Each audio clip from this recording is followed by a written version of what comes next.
Bizarre Brain Comics. Hello, my comic book friends, and welcome to Bizarre Brain Comics. I'm Gary, your host. And this is where I like to take a look at some older comics, talk a little bit about the characters and creators, and examine the stories and the art. And this time, I'm going to go back to the Silver Age and have a little look at Master of the Mystic Arts, Doctor Strange, number 174 from 1968. But before we do that, I want to remind you, I've got two books available. Bizarre Brain Comics Anthology, which is some humor with a little bit of adventure in there. And Bizarre Brain Comics presents Heroes, which is more mainstream with some superheroes, got a little bit of horror stuff in there. Even have a Western story. And some fun stuff there. They're both available online on Amazon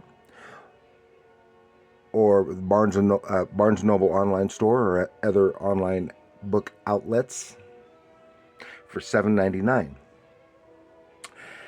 And I thank everyone who has already got their copies. Now, Doctor Strange. Oops.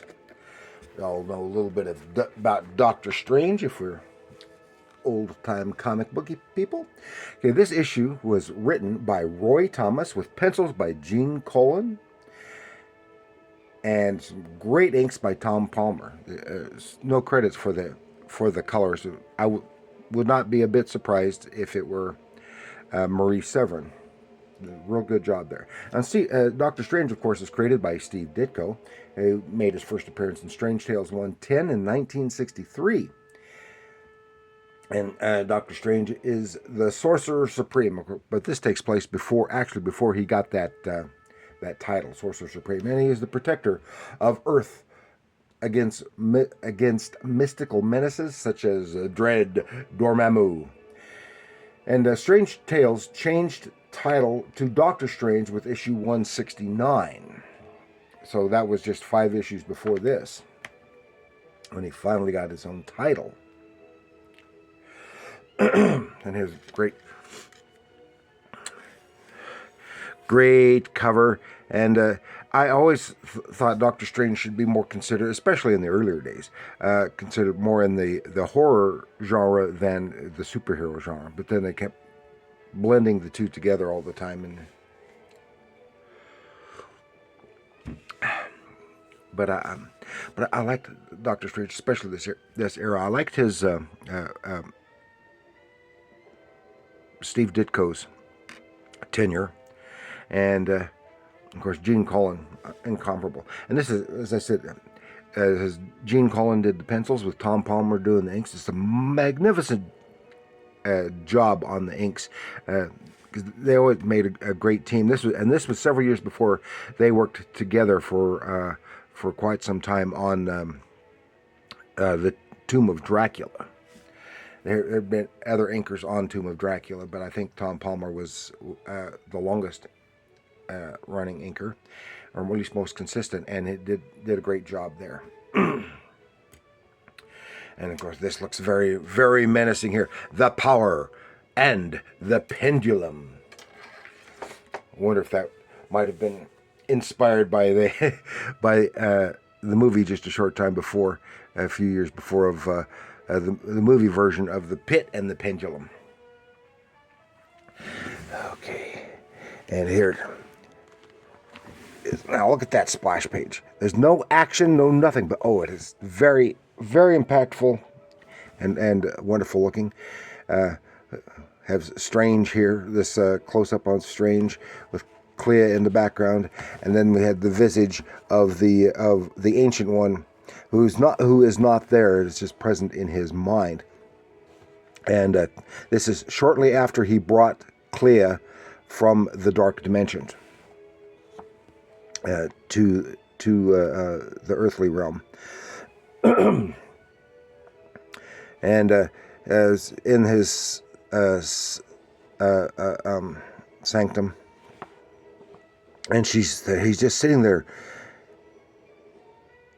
and she's wondering what he's doing. But in actuality, he is. Oh, look at that beautiful page, because he's sitting there silently, and she's wondering what he's up to, what he's thinking about. But he's in communication, mental communication with the Ancient One, and so then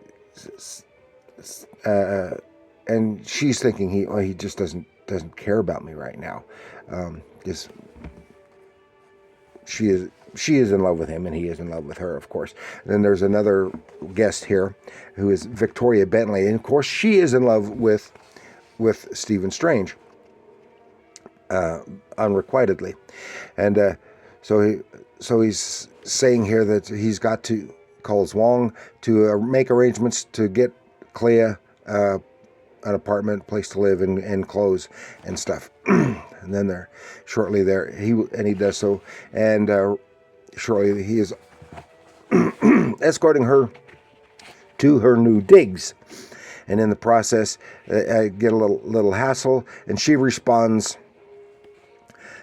magically, and he while Doctor Strange is warning her against they're being pursued by the guys, he makes them, this is for a little action stuff, he makes them forget why they were there, why they were chasing these people, and he whisks her away with his cloak of levitation to her new apartment. It's very, and she's all this beautiful artwork and storytelling, some lovely figures, and beautiful details in the background, as he did so well. And he must have well, of course, he's a wealthy, anyway, because he sets her up in this very, very fancy apartment, and then he goes off and leaves her behind. He has to take. He's back with Victoria at his place, and they're getting ready. They're fly. She has to return. She's British, and he has to return her to England. And in the process, he has been invited to some castle from an invitation from this guy named Lord Necron. There they are whisking away, and here's this beautiful rendition of this. I think it's a Bentley, beautiful car, through the British countryside as they go to Lord Necron's castle, and he was specifically instructed to arrive in his sorcerer's togs. He gets there, and you see Lord Bentley is not conventionally dressed either. So, again, the beautiful artwork, and here in the dining room, again the great details, and this is where he's learning.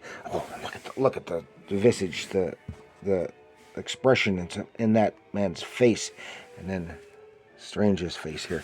To find out that Lord Necron has invited him, because he too is a dabbler in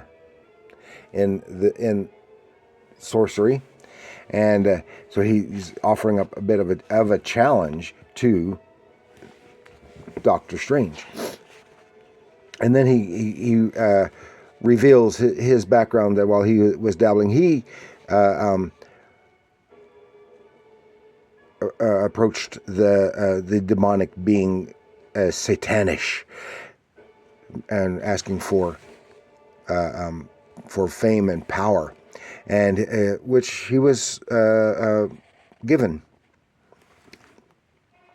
but he was to at the cost, of course, of his soul, which would become due 1 year after this arrangement, exactly 1 year after the arrangement, and but his power would grow the entire time of that year. Now it would come up to the last hour of that year, and he is going to go up against Doctor Strange,